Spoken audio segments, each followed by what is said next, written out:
اور وہاں سے خون جو ہے وہ باہر نکل جاتا ہے، تو وہ برین میں انٹرنل بلیڈنگ ہو جاتی ہے، جس کی وجہ سے اسٹروک ہوتا ہے، یعنی کہ برین کے اندر کہیں خون نکل گیا تو اس کی وجہ سے لوگوں کو فالج وغیرہ بھی ہو جاتا ہے، اکثر لوگ کچھ پیرالائز بھی ہو جاتے ہیں۔ تو اس لیے سر پہ پانی ڈائریکٹ کبھی نہیں ڈالنا، ٹھیک ہے؟ یہ آپ نے ہمیشہ یاد رکھنا ہے۔ ہمیشہ پانی کہاں سے شروع کریں گے؟ تھوڑی اچھا، باڈی کندھوں سے شروع کریں گے، شولڈر سے، ٹھیک ہے؟ اب چاہے آپ گرم پانی سے نہا رہے ہیں، اچھا ٹھنڈے پانی سے نہا رہے ہیں، ہمیشہ نہانے کا طریقہ یہ ہوگا کہ آپ نے کندھوں سے پانی ڈالنا شروع کرنا ہے۔ پہلے اپنے کندھوں کو پورا پورا گیلا کر لیں نیچے تک، پھر اس کے بعد چاہیں تو سر پہ پانی ڈال کے پہلے شیمپو لگا لیں، اور پھر اس کے بعد باڈی پر جو ہے وہ صابن وغیرہ لگا لیں، یا اگر پہلے باڈی پہ صابن لگانا چاہیں تو پہلے باڈی پہ صابن لگا لیں، ٹھیک ہے؟ اچھا، پھر اس کے بعد آپ نے سب کچھ آپ نے دھو لیا اچھی طرح ہر جگہ کو، اچھا سارے کریکس پہ تھا اچھی طرح دھونے ہوتے ہیں، بغلوں کو اچھی طرح صاف کرنا ہوتا ہے، کان کے پیچھے جو ہے وہ پسینہ جمع ہوتا ہے، آپ کو پتہ نہیں چلتا کہ یہاں پہ پیچھے پسینہ ہے، لیکن کبھی آپ غور کرو، کبھی آپ اپنے کان کے پیچھے ایسے ہی 2 دفعہ انگلی زور سے پھیر کے، جو کان جہاں سے پیچھے سے جڑا ہوا ہوتا ہے نا، 2 دفعہ انگلی پھیر کے ذرا سونگو، آپ کو اسمیل آئے گی، کیونکہ یہاں پہ پسینہ جمع ہوتا ہے، تو یہاں سے ضرور صفائی کرنی ہے۔ کبھی تو ہم مسح کرتے ہوئے بھی کان دھوتے ہیں اور یہاں سے صاف کرتے ہیں نا، تو یہ آپ نے ضرور صاف کرنا ہے۔ دوسری کیا بات ہے، آپ نے اچھی طرح کانوں کو اچھی طرح ہر چیز کو دھو لیا اور سر میں شیمپو بھی لگا لیا۔ اب آخری جو کام کرنا ہے وضو کا، وہ کیا ہوتا ہے؟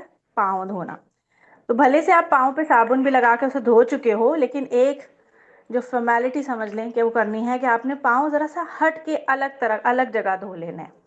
ہٹکے کا مطلب یہ ہے کہ جس جگہ پہ آپ نہا رہے تھے اس جگہ پہ اب آپ کی باڈی کا پانی گرا تھا، چھینٹے بھی آئے ہوں گے، تو ہو سکتا ہے کچھ گندے چھینٹے بھی آ گئے ہوں صابن وابن کے، تو آپ جو ہے تھوڑا سا اس جگہ سے ایک قدم پیچھے ہٹ کے آپ پاؤں کو ایک دفعہ پھر پانی سے دھو، یہ اب آپ کا کیا ہو گیا؟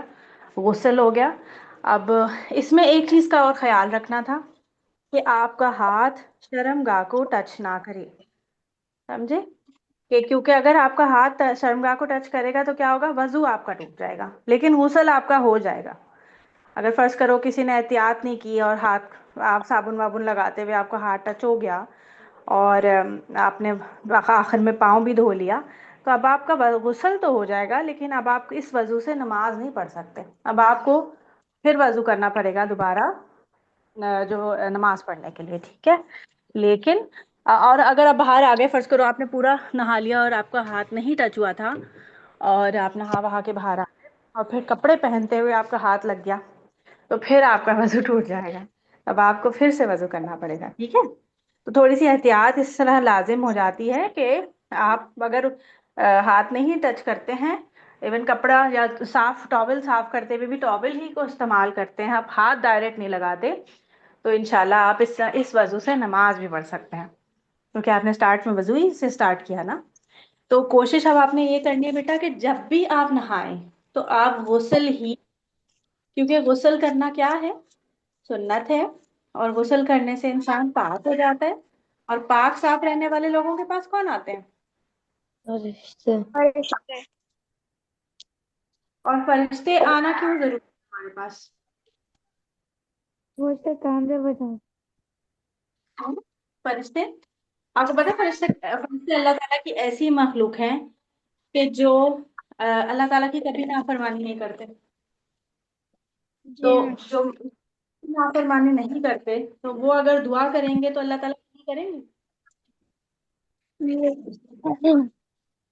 تو جب فرشتے آپ کے پاس آتے ہیں تو وہ فرشتے آپ کے لیے دعائیں کرتے ہیں، تو ہمیں دعاؤں کی ضرورت ہوتی ہے نا، ہم کا اکثر لوگوں سے کہتے ہیں میرے لیے دعا کریں ماما، یا میرے لیے دعا کریے گا میرا پیپر اچھا ہو، یا فلاں کے لیے، ہم لوگ کہتے رہتے ہیں نا، اکثر اس طرح دعائیں مانگتے رہتے ہیں نا، تو فرشتوں کی دعائیں تو آپ کو خود بخود ملیں گی، آپ کو ان سے کہنا نہیں پڑے گا کہ آپ جو ہے میرے لیے دعا کریں، فرشتے خود آپ کے لیے دعا کریں گے کہ اللہ اس کو بخش دے، اس کو اچھے راستے پہ چلا دے، اس کو نیک راستے پہ چلا دے۔ اور آپ کو ایک اور مزے کی بات بتاؤں فرشتوں کے بارے میں، کہ جب انسان علم کے لیے گھر سے نکلتا ہے، چاہے وہ اسکول جا رہا ہو یا وہ مدرسے جا رہا ہو، کہیں پہ بھی علم، اگر علم نافع علم ہے اس کو حاصل کرنے کے لیے گھر سے نکلتا ہے، تو فرشتے اپنے پر اس کے نیچے بچھا دیتے. پتا ہے آپ کو یہ بات؟ جی مس. پر کا مطلب آپ سوچو کہ آپ ریڈ کارپیٹ سے بھی زیادہ کہ وہ پر بچھا دیتے ہیں کہ زمین پہ پاؤں مت رکھو، بلکہ جو ہے ہمارے پروں پہ سے جو ہے وہ چل کے جاؤ، اور ساری دنیا کی چرند پرند اور ہر چیز کی ہر مخلوقات، ایون سمندر میں مچھلیاں یعنی کہ کتنی مچھلیاں ہوں گی سوچو آپ، تو وہ ساری مچھلی کروڑوں، پتہ نہیں کتنی ہے، کتنا بڑا سمندر ہے. لینڈ کے مقابلے میں تو سمندر زیادہ ہے. تو سمندر کی مچھلیاں تک علم حاصل کرنے یعنی کہ طالب علم کے لیے دعا کرتی ہیں. اور اس وقت آپ بیٹھے ہو نا علم حاصل کرنے کے لیے، اس وقت آپ کے لیے سارے فرشتے اور ساری مخلوقات دعا کر رہی ہیں.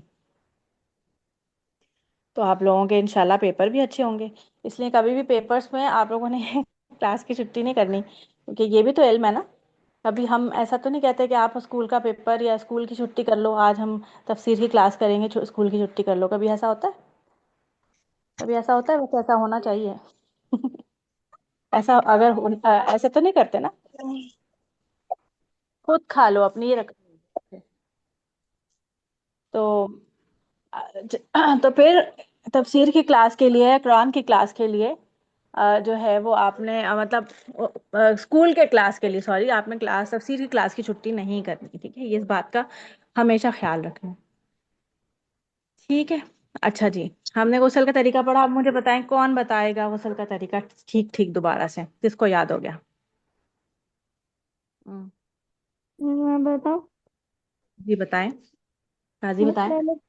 پہلے پورا وضو کرنا ہے، جب تک مسا نہیں کرنا. 60 جب سے شروع تک کرو نا بیٹا، 60 سے نیت اور بسم اللہ، وہ ضروری ہے نا. پہلے نیت، پھر واش روم میں جانے سے پہلے بسم اللہ، پھر ہوں ہاتھ، ہوں پھر اوپر تک ہاتھ دھونا، پھر پھر شرمگاہ کو دھونا. یہ تو بتائیں نہیں. شرمگاہ، یار اٹھو نا، کھا لو نا، کیا مسئلے ہیں تمہارے؟ جی. پھر شرمگاہ کو دھونا، پھر ہوں پھر کلی کرنا، ہوں پھر ناک کو دھونا، ہوں پھر منہ دھونا. ہوں پھر آپ کو جو بھی نہیں، پھر آپ ہاتھ کو کونی تک دھونا. ہوں پھر آپ کو جو بھی اپنا باڈی، پہلے آپ شولڈر سے شروع کریں گے. نہانا، پانی ڈالنا، شولڈر سے شروع کریں گے. پھر پھر میں جہاں بھی ڈالنا ہے. ٹھیک ہے. پھر آپ نے چاہے آپ باڈی پہلے دھو لیں یا سر پہلے دھو لیں، شیمپو لگا لیں. ہر روز شیمپو لگانے کی ضرورت نہیں ہوتی. اگر فرض کرو بندہ ہر روز نہا رہا ہے تو ہر روز شیمپو نہ لگائیں، ایک دن چھوڑ کے شیمپو لگا لیں. اور شیمپو بھی تھوڑا سا لگانا، ایک ڈراپ شیمپو. آپ لوگوں کے چھوٹے چھوٹے بال ہیں، ایک ڈراپ شیمپو کافی ہوتا ہے. کون ہے جو پوری پوری بوتل لگاتا ہے؟ آپ لوگوں سے شیمپو کی بوتلیں تو نہیں چھپاتے اما ابا؟ یہ جا رہا ہے باتھ روم، یہ ساری شیمپو کی بوتل بھاگ کے آئے گا. نہیں ہے ماس سے چھپاتے ہوں گے. ہے ماس؟ نہیں. میں نے نا ایک جب ایک دفعہ ایک خاتون تھی، ان کے گھر میں لڑکے ہی لڑکے تھے. تو وہ کہتی تھی کہ ہم اپنے بچوں کو شیمپو کی بوتل نہیں دیتے. وہ شیمپو کی بوتل بالٹی میں ڈال کے اسے باتھ ٹب بنا دیتے ہیں، اور اس کو سارا جھاگ بھاگ بنا کے جو ہے نا اس کے اندر بیٹھ جاتے ہیں. تو ہم ان کو بوتلیں نہیں دیتے. تو ہم ان کے گھر ان کے لیے ساشے لے کے آتے ہیں چھوٹے چھوٹے، کہ ایک ساشے پکڑا دیتے ہیں، یہ لو بھائی یہ اسی سے نہانا ہے بس. چلیں اچھی بات ہے ماشاء اللہ. تو شیمپو آپ نے لگا لیا، پھر اس کے بعد آپ نے کیا کرنا ہے؟ شاباش. پھر آپ بتاؤ آخر میں کیا کرنا ہے؟ قاضی بتا رہے تھے. چلے حمزہ آپ بتاؤ پھر آگے کیا کرنا ہے. حمزہ بتا دیتے ہیں. نہا لیے پورے، اب آخر میں کیا کرنا تھا؟ بس میں بتاؤں؟ حمزہ، حمزہ کو یاد نہیں آ رہا؟ لیٹے ہوئے ہیں، سونا نیند آ رہی ہے؟ اٹھ کے بیٹھو پہلے تو. بس وہ اپنے اوپر پانی گرا دینا 3 دفعہ. وہ تو کر لیا، سب ہو گیا. پھر اس کے بعد اچھا، نہانے میں نا بیٹا پانی ویسٹ نہیں کرنا ہے، صحیح ہے؟ اگر پانی ہر طرف پہنچ گیا ہے تو پھر آخر میں وہ 3 4 ڈونگے ڈالنا کی ضرورت نہیں ہے کہ 3 دفعہ پتہ نہیں پہنچا نہیں پہنچا. صحیح ہے؟ اگر آپ کو محسوس ہوتا ہے کہ پوری طرح پانی آپ نے ہر طرف ڈال لیا ہے تو پانی ویسٹ نہیں کرنا ہے. کراچی میں ویسے ہی آپ کو پتا ہے پانی کا کتنا کل شارٹیج چلتا ہے. کل پڑھا تھا میں، کیا؟ کل پورا پڑھا تھا نا پانی کے ویسٹ کے اوپر، کے ہاں وضو جی، کے. بالکل بالکل وہی. تو میں ریپیٹ نہیں کر رہی، میں ویسے ہی بتا رہی ہوں کہ بس یاد دلا رہی ہوں. اٹس گڈ ٹو بی ریپیٹیٹیو تھوڑا سا. ہاں جی ہاں جی. معاذ آپ پھر اس کے بعد کیا کریں گے؟ مس پاؤں دھوئیں گے، تھوڑا ایک قدم پیچھے ہٹیے پھر پاؤں دھوئیں گے. ہاں، اس کی وجہ کیا ہے؟ پاؤں پہ تو پانی جا ہی رہا ہے ویسے بھی. نہیں مس، اگر کچھ گندے چھینٹے اگر آپ کے پیر پہ لگ گئے ہوں، چاہے آپ نے پہلے بھی دھو لیا پھر بھی گندے ہو جائیں گے، تو آپ ایک قدم پیچھے ہٹ کے پھر دھو لیں. ٹھیک ہے، شاباش. اچھا مصطفیٰ، آپ مجھے بتاؤ کہ ہم سر پہ مسح کیوں نہیں کر رہے جب ہم وضو کر رہے تھے؟ بس کیونکہ ہمارے وہ سر پہ پہلے ہی پانی آ رہا ہے. کیونکہ ہم نے پانی ڈالنا ہے نا، اس لیے مسح نہیں کرنا. مسح آپ کو پتا ہے، اگر آپ کے فرض کرو چوٹ لگی ہے کہیں پاؤں میں، کبھی ہاتھ میں، کبھی ہوتا ہے نا بینڈیج بن جاتی ہے، چوٹیں لڑکوں کو تو بہت چوٹیں لگتی ہیں، تو اب ایسے میں آپ نے اس پہ پانی سے بچانا ہوتا ہے اس پٹیوں کو. تو آپ کیسے کرتے ہیں؟ اس کو ہاتھ گیلا کر کے اس کے اوپر سے گزار لیتے ہیں پٹی پر. پٹی گیلی نہیں ہوتی، بس ایک تسلی ہو جاتی کہ پٹی صاف ہو گئی اوپر سے. اس کو مسح کہتے ہیں. کیا کہتے ہیں؟ مسا. مسح. مسا نہیں، مسح. مسا. مسح کا میم سین ہے. مسح کا معنی ہوتا ہے ٹچ کر کے، مطلب صاف کر، ٹچ کر دینا، مسح. ٹھیک ہے. تو جیسے اسی لیے ہم سر کا مسح کرتے ہیں کہ سر جو ہے وہ ہمارا گیلا نہیں کرنا، ہم نے بس گیلا ہاتھ پھیر لیا. اسی لیے کانوں میں آپ نے گیلا ہاتھ پھیر لیا. اچھا فرض کرو آپ ایسی جگہ پہ گئے ہو جہاں بہت سردی پڑتی ہے. آپ کے کراچی میں تو اتنی سردی نہیں ہوتی ہے، لیکن فجر میں ہاں سردی ہو رہی ہوتی ہے، تو کیا موزوں پہ مسح کر سکتے ہیں؟ جی مس، کر سکتے ہیں. ہاں جی کر سکتے ہیں. آپ لوگ بھی کر سکتے ہو؟ جی مس.